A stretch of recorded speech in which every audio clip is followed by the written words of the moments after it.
Alrighty, and welcome back to another episode of Let's Get At It. Today, it is episode 11, February 17th, 11 a.m. Eastern Standard. We are here with Arjan Peters, the founder of Hylo. We are excited to have Arjan on today because he is also a fellow podcaster, which is how we got connected. Follow him through the LinkedIn grapevine, and Arjan's doing really cool things through building social networking in a more professional and refined way. Arjan, thank you so much for joining. Drew, thanks for having me. Always good to chat with a fellow podcaster. Amazing. So we're going to jump into Hylo a little bit, which I really like it because it has that double meaning with it's a cool name as well as it serves the purpose of what the product does. And I want you to explain it more after I ask you this icebreaker. I always ask this question, and it's interesting to hear where our guests really jump in and where they think about. So if I were to give you 50K right now into your business, a no sweat bet in that sense, how do you turn that into $1 million? But one catch, it's got to be in 60 days. So I haven't bought any of the Mac minis to get my Claude bot instance set up. I've been using Claude Cowork. Obviously, there are different tools, but I would buy a handful of Mac minis and just go to town. And I feel like I've seen so much rhetoric online over the last couple of weeks about how folks are day trading with their Claude bots or whatever you call it, OpenClaw now. And I feel like that would be the path of least resistance to, 10x that investment. But my mind's running with a bunch of other avenues in which I'd want to go to town with a nice little 50K stipend from the Let's Get At It fellas. That's a good answer. And this is something that I really haven't dove too deep into with the mini Macs and to be able to have this Claude bot. But please explain it for me and also for the viewers, because I'm not the only one here that doesn't necessarily know this too well. But how is this working? What's so hot about this? Yeah, and again, I'm non-technical, so I'll give you my very layman explanation from Which is what we want. We don't want technicality. We are anti-jargon here. Alrighty, so there's this guy named Peter who basically built in open source, so for anyone to use this agentic code base where you can go in and download his tool and allow for these bots to run rampant in whatever fashion you want it to. Some people set it up over a weekend and had it, automate all of their scheduling, whether it was finding podcast guests and sending those outreach emails. Some people had it go through their, personal banking information and help them, cut out bad subscriptions. But there was this question of whether or not these things were safe and secure because it was an open source technology. And so all that to say, the last, call it 3 weeks, this has been going super viral online. And over the weekend, Sam Altman and the OpenAI team acqui-hired Peter and the team at OpenClaw. I think it's just him, actually, maybe him and one other guy who have built this so far. But the point is that it was this unbelievable technological unlock. A lot of folks said it was the closest that we've ever gotten to AGI, artificial general intelligence. And now there's a bunch of other use cases that, folks will just 10x and 100x the agentic AI tools that are out there today. Historically, or over the last 60 days, it's been people have been buying these Mac Minis so that instead of me setting up OpenClaw on my personal computer and giving it full access to everything, they've been getting these localized instances and allowing for these agents to just test different things out without having to give them their personal Gmail or personal banking information. Now, with the backing of OpenAI, I think there's a hope that there's going to be some more safety and security around it, so you can actually plug it into enterprise or more sophisticated personal use cases. Now, the rise of AI and how fast it's moving, because we talk about this in a 3-week time frame, from like start to finish in terms of this getting hot, being viral. Now he's on Sam Altman's team. Does this scare you or does this excite you? It's a great question. A little bit of both. I think it depends what time of day you catch me. And so this morning, I think it excites me. I think as I'm falling asleep, it's a little bit scary in two senses. One of which is just the question mark as to what our lives will look like when we're our parents' age, right? If the world continues to accelerate at a pace in which, Dario Modi from Anthropic and these big tech CEOs, the hockey stick growth and the exponential growth curve that these technologies are building upon themselves. Even the latest two AI models were coded, by themselves. They are apparently by themselves with Codex in the latest Claude launch. So it scares me in that, I wonder what the future will hold for, our kids' generation, our kids' kids' generation, if there's a lot less need for, people to be working in big enterprises or working at typical white collar jobs. I think the exciting part of it is, hey, we're in the thick of it right now, and we have the opportunity to build in real time. You guys are doing it at it. I'm doing it at Hylo, and it's so cool to actually be in the mix every single day and not have to deal with the bureaucracy of having to get approval for spending another $20 on a batch of tokens for your ChatGPT instance. So it's both exciting and scary, but I think you can't let the fear get in the way of how unbelievable this is right at your fingertips. It really is unbelievable. And the only reason why it'd be scary is it's like when you're in a car that's driving so fast, right? Even if you know that the driver and the car, they're able to move that fast, it doesn't make a difference. But how about you put yourself in the air? You're flying way faster in a bigger mobile with imminent death upon crash, and we're not scared anymore. So I feel like that's the way in which we're moving here. This analogy of driving really fast on the ground, but then AI almost putting us into the sky like planes. And we're really being able to change the way we think and do the menial tasks. It really puts a stress on the human to human aspect, which is what we're trying to do at It, and which is also where we can relate to with what you're doing at Hylo.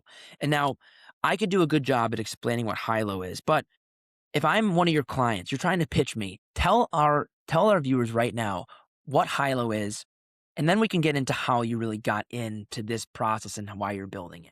Yeah, that sounds great. So I had this unlock a couple of weeks ago with the advancements of all of this AI stuff we were just talking about, which is LeBron James has Rich Paul that manages his career.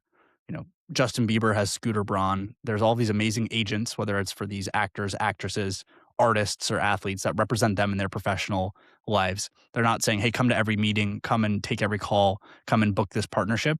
They're just surfacing the best opportunities for them. And that's only for the elite athletes, artists, and actors. And in my head, I was like, why doesn't the average knowledge worker have this as well? Why doesn't somebody have an agent representing them on their behalf that's surfacing new opportunities, that's finding them new partnership deals, finding them new jobs, whether you're trading teams from, the Cavs to the Lakers or switching from Goldman Sachs to JP Morgan. That was the unlock I had a couple weeks ago. I can give you the full backdrop here in a moment. But with that idea and this advancement of all of the agentic AI, I was thinking, hey, there's a world very, very soon in which every single knowledge worker out there, whether you're working at a consulting firm, a bank, a law firm, will have an agent representing them. Instead of Rich Paul, it's going to be an AI agent. And that's where Hylo came into play in its latest iteration, which is AI career agents for knowledge workers. And so that's what we're building today. And I'm really excited to share more.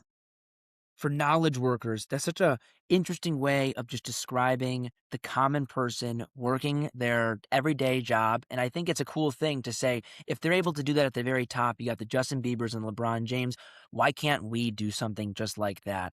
And that's the beautiful thing. That's where I'm not so scared about AI, and I'm actually very excited for, where if we can really begin to lean into something like this, where everybody can have their RE Gold as we're rewatching Entourage. I don't know if Exactly. you've seen, unbelievable. Like, you want to be able to have that type of connection where, I don't want to call James Cameron. You call him. That's not my job here. I'll go get my mini MacBook and I'll have the Claude bot go do it for me. You're really starting to think 20 steps ahead. But the interesting thing nowadays is that 20 steps ahead is not 20 months away. It could be, 20 weeks.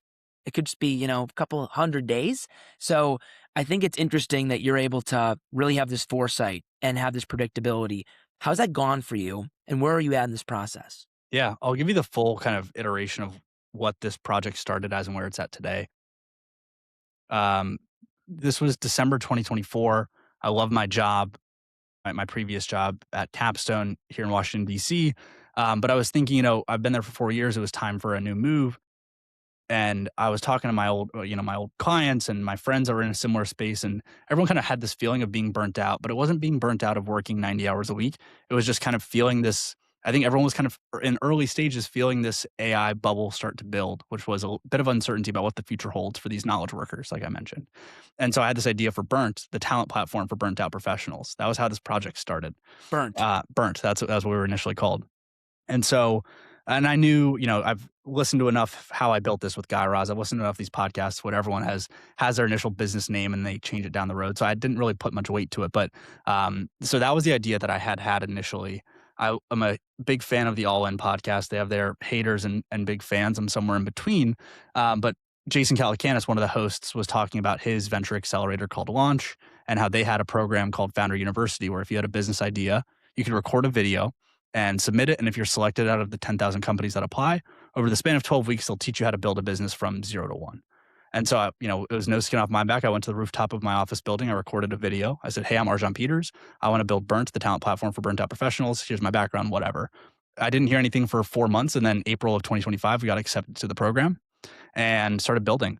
And very quickly, I have submitted this idea with no, and this is my own naivety now, but 2020 hindsight, I submitted this idea with no prior, experience in HR, obviously, and no prior experience in any sort of, hiring capacity outside of hiring people for my team. But this was the feeling, the visceral feeling that I felt, and the people in my, close knit circle felt as well. Then I started doing research on how saturated the AI recruiting market was. And so I said, you know what? Why do people need these recruiters in the first place? It's because they're not keeping their relationships warm, so that with their old colleagues, with their clients, with whoever it might be, that's going to help them level up their career. And so I thought back to first principles of why do you need recruiters in the first place? Is because individuals aren't able to manage their own network today. And there's a lot of philosophies as to why. Have you heard of Dunbar's number before, Drew? No, but I want to hear about it. Yeah. So Dunbar's number is there's this English philosopher, psychologist, I think his name is Robert Dunbar, and he has this idea that the average human can only maintain 5 connections, with close-knit connections. That's probably your mom, dad, sibling, significant other. You can probably maintain another 15 of close friends. These are your, roommates, your, best friends in the world. And then you can only really keep track of 150 people total in your personal mental Rolodex. And then for faces to names, there's about 1,500 total that you can keep track of. So maintaining relationships isn't scalable in human nature. And so I think that's where a lot of these tools have failed. You have 5,000 connections on LinkedIn. How many of them could you actually hit up and call on the phone? That's that 15 to 150 number. And so then we were starting to think, hey, like, what if there was a more close-knit, tight-knit professional network that existed without all of the performative content on LinkedIn? You and I both post on there every single day. It's an amazing marketing tool, but it's a hard place to actually maintain connection because you have to hack the algo constantly to stay top of mind for people. And so we've started building this next iteration of Burnt, which was the private network for top performers. And that's where our product was over the last couple of months and last couple of weeks, which was a tight-knit circle of folks in finance, consulting, tech, and law who were able to get connected, stay connected, and level up their careers, whether they were looking for business partnerships, looking for new jobs, or looking for people to hire. But again, the same feedback kept coming up, which was, I don't want another platform to maintain. I don't want another, tool to actually have to go and do the heavy lifting. I want something or someone that does this for me. And that's where that idea of the Rich Paul, LeBron James, Ari Gold, and what's the guy's name from Entourage, the main protagonist? What's the guy's name? Vinny Chase? Yeah, Vinny Chase. That's where the Ari Vinny Chase analogy came into play. So that was kind of the evolution of where Burnt came in. And as we were kind of going down the networking rabbit hole, we kept coming up with this idea of people want more signal and less noise. And that came to high signal, low noise professional networking tool, hence Hylo.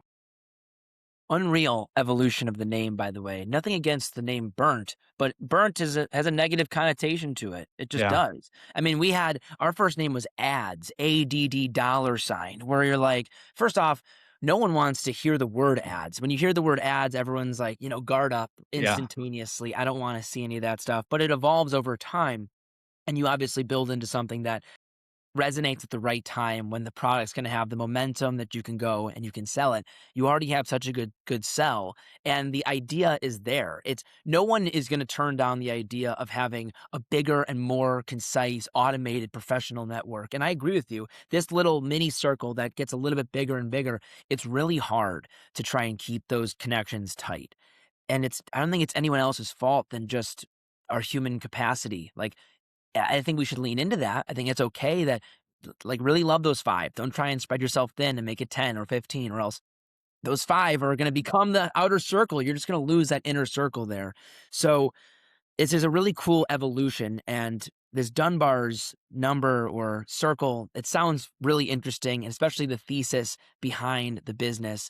I really love what you've done there. I appreciate it. Yeah. And look, we'll see. I think there's a tar pit of ideas in this landscape that have failed for the last 2 decades since LinkedIn and Facebook have, emerged and become the behemoths that they are today. But I think this beautiful timing of all of these, AI agents coming about over the last couple of weeks could be, and I think is, what's going to be the Excalibur to help take us to the next level. And it's just because I think that human relationships aren't scalable, and they shouldn't be. Think back to even 100, 200 years ago, you knew the people in your neighborhood, and that's about it. And then to your point earlier, when planes came about, people were able to travel, meet more people, keep those relationships, cross borders. So human relationships just aren't scalable. They never have been. They weren't meant to be. When we were living in tribes and huts and villages, you didn't need to know people that were 10,000 miles away, 100,000 miles away.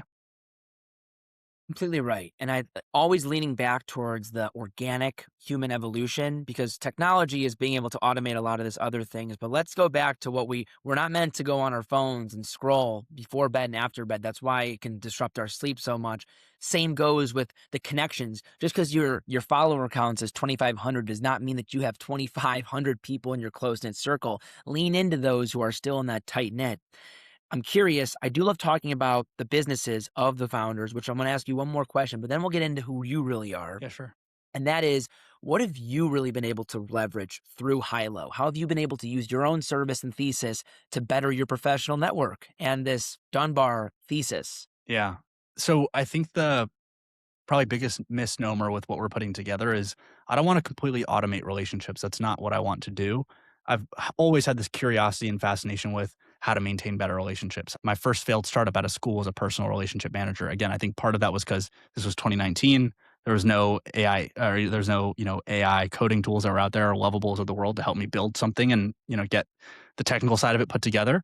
And I also think it was because of the naivety just with what it's like to run a business. But all that's to say, the world has just changed so much, and there's this misnomer of wanting to automate relationships, which is not what I want to do. I want these agents to be working for you in the background so that you and I can just have great conversations like this without having to deal with all the nonsense that comes through from bots and spam and things that won't add value, and adding value not in a 0 to 1 monetary way, but purely just from a adding value to your soul perspective. And so that's what we're looking to put together and build. And um, I think that there's just been so much that's changed over the last couple of years. And I think that putting our respective businesses in position to help people grow themselves is going to be the key thing, because my long tail thesis for where all this AI stuff goes is I don't think there's going to be this, universal basic income or universal high income, as Elon says, where, nobody works, the AI agents and robots take care of everything. We all just sit back and, frolic in the fields.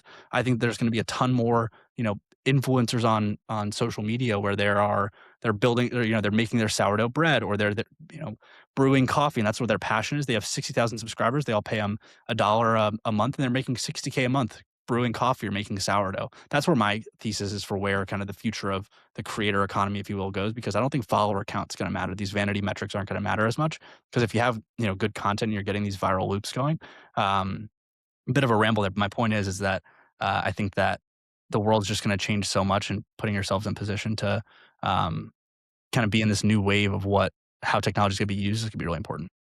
Snaps there, because when we talk about this through Addit, follower and the word vanity metric is something that really was the foundation of what we built it on, like impressions, followers. I had a video back when I was in high school. I made a video of me eating a wing. It was a flat wing. I just push it down, umbrella, ate it. 6 million views. Okay. Got 4,000 followers, got 330,000 likes. And guess what? I still have like 4,000 followers, and I have 330,000 and like 338,000 likes, right? Like it just shows nothing. It shows it is pure smoke and mirror there. As much as it's cool, it really doesn't show the whole story, which is why I really believe in what you say there with viral loops, because it talks about how something that is actually good and it sticks will actually have people going through word of mouth, and now we're creating this well-oiled machine, and we are like moving in a circle that's able to spread it like wildfire. Really fascinating. I love it.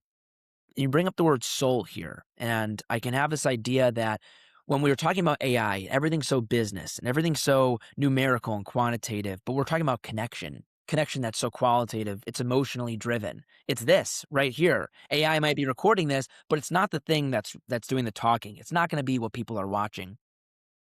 Usually ask this a little bit later, but I'm curious. What governs your soul?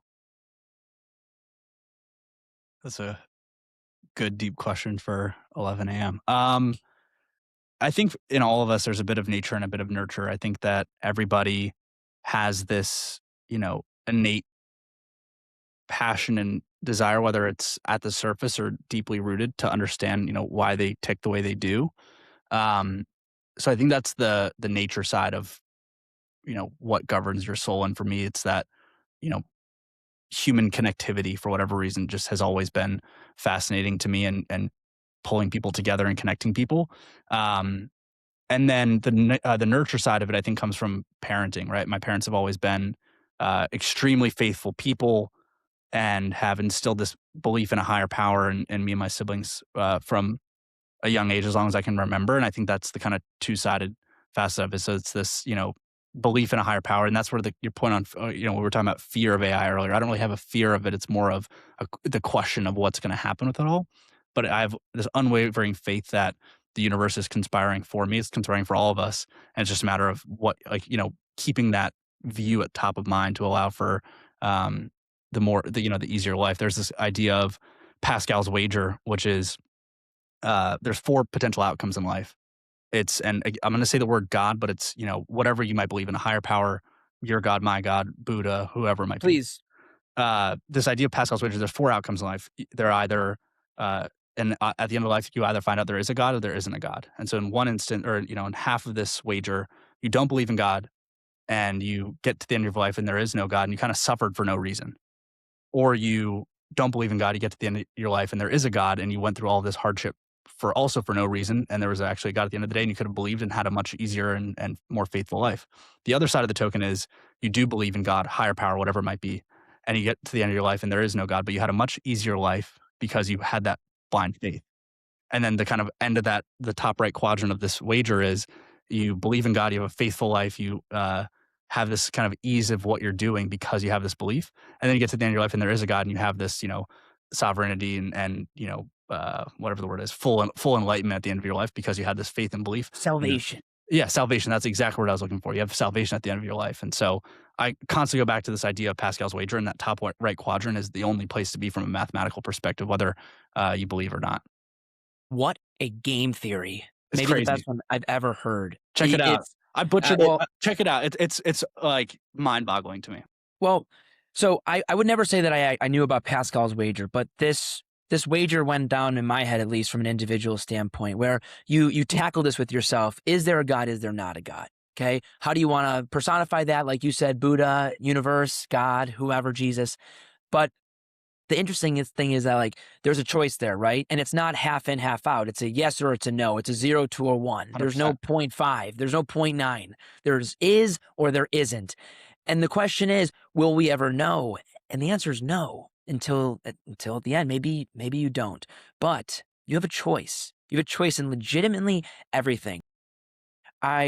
I feel enlightened hearing that, because something that I go through on the day-to-day that I've done almost in the past year, and it's almost made me sound a little bit psychotic, just a tiny bit. And I've pretty much taken the word have to out of my vocabulary. I say get to. Yeah. And it could be something as simple as, like, I got to go to the bathroom right now. I'm like, oh, you get to go to the bathroom. And it's like, dude, shut up, right? One of those things. But it's crazy when you really think about, when you lower the expectation about all these certain things and you just have faith and belief and you're grounded in gratitude. That is the beauty of it. Really cool that you're able to notice the nature and the nurture piece. Great that your parents raised you in a household where you're able to have like this infinite ceiling, no ceiling, kind of an oxymoron there, but to be able to give yourself like this open cap on, this is anywhere you can go. You can be whatever you want to be. But the best part about that is your nature component, human connectivity. Everyone's is different. Nobody knows what theirs is unless you actually can let it speak. The people that go into their job and they think to themselves, once I get to I'm 30 or once I get to I'm 40 and I'm able to do this, like then I'll be happy, right? Once I get there, then I can be what I want to be. But the reality is you never will be. You'll be chasing your tail until you're dizzy. And I love how you've been able to notice that. You did a job. You loved your job. You left your job because you know that you were bound to do something that was going to be big.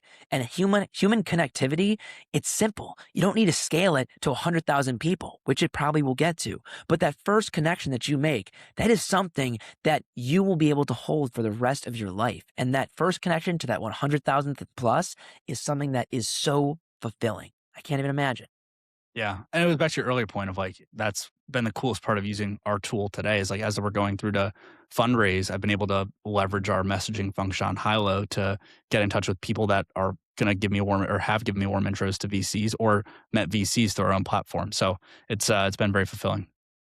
That's the best part about this whole process, right? You and I have never met in person. I would love to shake your hand right now and be in your electromagnetic field, but instead we'll be through this riverside field.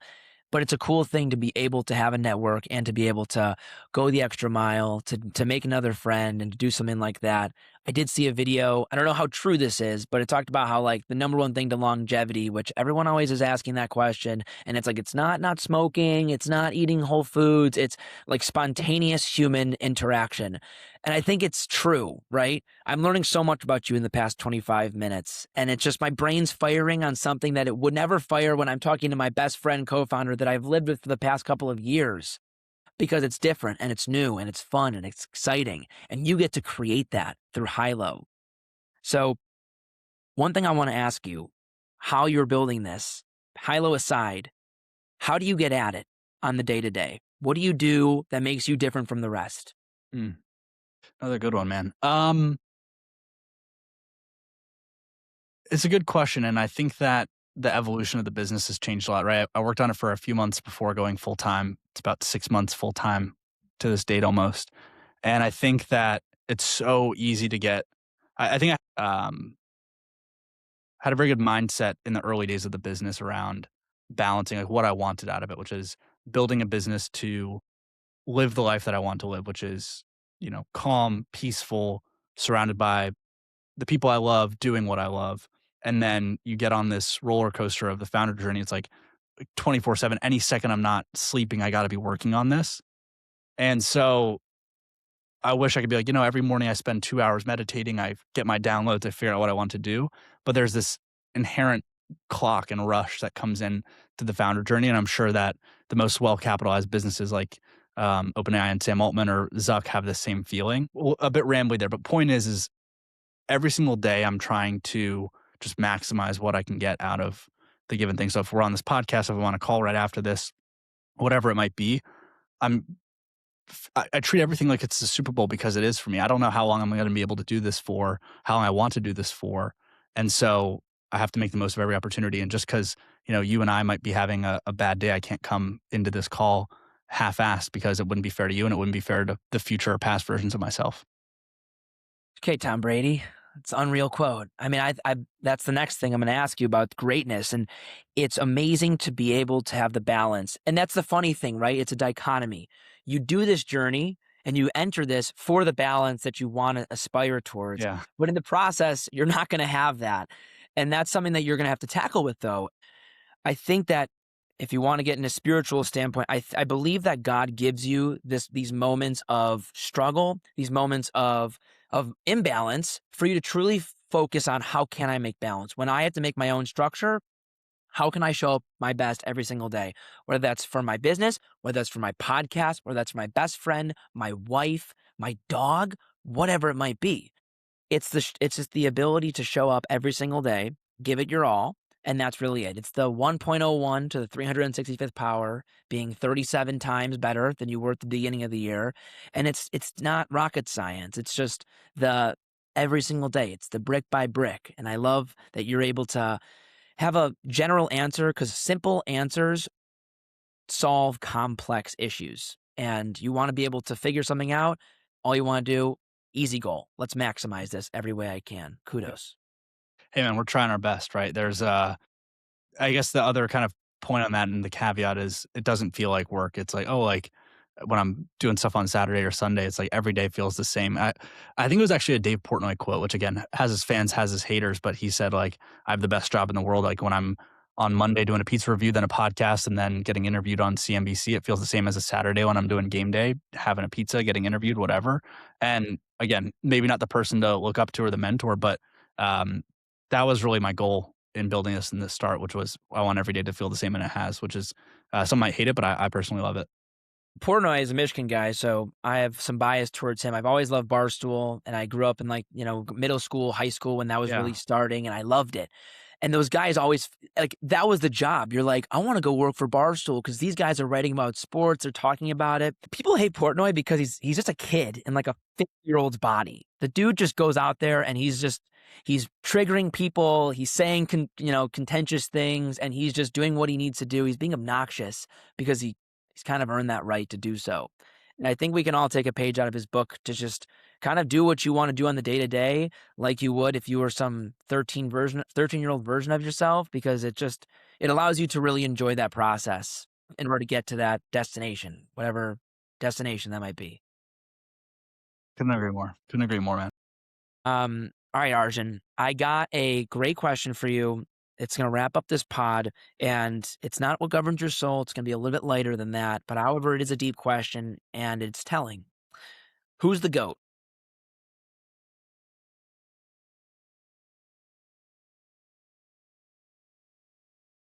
So it's Michael Jordan's birthday today. Is it really? It is. I only know that it's also my birthday. Happy birthday! What? Thanks. Yeah, appreciate it. But so my head obviously goes to Michael because Michael's the GOAT over LeBron. But again, I think I have a bit of bias there. I always have. Uh, but in general, like, Sure. Jordan's birthday today. MJ's birthday. It's MJ's birthday today. Yeah, and it's Arjun's birthday. Arjun on the pod. I know. Sorry, I so had to. I feel like Michael Jordan's the basic answer just in general sports. But I've gotta give a shout out to my parents. They're dual GOATs in this whole thing because I wouldn't be doing this without them. So that's my answer. Unreal. I mean, your parents sound like great people. They They are, man. raised you faithful. They love you still to this very day. I'd agree with you wholeheartedly with Jordan there. Well, why would you say Jordan over LeBron? I just think I'm biased, right? Like I've loved MJ, albeit even though he's a bit in the limelight right now after the NASCAR win yesterday and some crazy videos on X. But Yeah. What, have you never been touched like that by your uncle or something like that? Isn't that a sign of endearment? I mean, who knows? It's who knows if it's AI or whatnot. But regardless, regardless, like I think that just the way I mean, look, he's the poster. Everyone has the Jumpman logo on their NBA jersey, not the LeBron logo, for a reason. And who knows how that'll change over years. That said, I think obviously the competitive landscape has changed so much in everything, especially in sports over the last couple of decades when kids are training their whole life to go to the NBA, and that just didn't exist. You see all the jokes online about how MJ played against plumbers and LeBron's playing against, kids that have been playing AAU since they were out of the womb. So that my bias is why I say MJ. I think if I'm being a realist, LeBron's I mean, look, he's still doing this today. Yeah. It's definitely something where it's a version of whatever your definition of greatness is, right? And you look at it just from a competitive lens. I'll give LeBron his grace 10 times out of 10, where that dude is still able to play today. He was playing pretty much when I first started watching basketball, and he's able to play with his kid. Like, the longevity piece and being able to do that is so commendable. Never will really be touched. Probably won't. 100%. And MJ's a better golfer too, and I know you're a big golf guy, and I am Yeah, too. I love golf, Yeah. and I love MJ. I mean, we had this conversation at school so often about who the GOAT is, and like, look, if you're a 24-year-old kid and you say Michael Jordan, like, you kind of get looked at like an old head. Every single guy is damn near against Stern and I when it comes to Jordan versus LeBron. But it's just like, I don't know. It's the legacy and it's the narrative. And people might say, "Oh, you're from Chicago, you're biased." I didn't freaking watch him growing up. Like, for me, I was a LeBron guy until I watched Last Dance, and I was like, I should do a little more digging here because this was an insane narrative and story. But it's just like, stats are one thing, but the way you're remembered emotionally and what the story is, that's the legendary stuff. You don't go out and talk about a story. You're like, one time this thing happened, and like, you don't go talk about the numbers. You talk about like how you felt and like what happened. That's legacy. And I strive for that more so. I never looked at a baseball season and said I was good or bad based upon my batting average. I looked based upon how the team was, how I felt. 100%. But also, like, there's this crazy wave. Like, look how the game's played today. Someone could argue Steph Curry's the GOAT. Even statistically speaking, he's not. Look how the game of basketball is played today. It's because of him. I was watching the All-Star game highlights, and they were just pulling up from three that just didn't exist. The three-point line didn't exist 40 years ago. Yeah. I could go that on evolution. Yeah, no, we can go on and on. But this was amazing. Arjan, this was just a spectacular time to really talk to you and to get to know you. This is the incubator on how to make a friend and having a microphone, a recording, a podcast. This was amazing. I would love to be able to go on to yours and to be able to somehow return the favor in some way that you were able to do to me. You had awesome talk today. I really appreciate you taking the time, especially on your birthday. So happy birthday. Thanks, man. I appreciate it. Let's do this on our free sometime here soon. And if you're in DC ever, let me know. And I'm in Miami a bunch, so I'll hit you up. Absolutely. Cool, man. Take it easy. Thank you. Peace. Thanks, dude.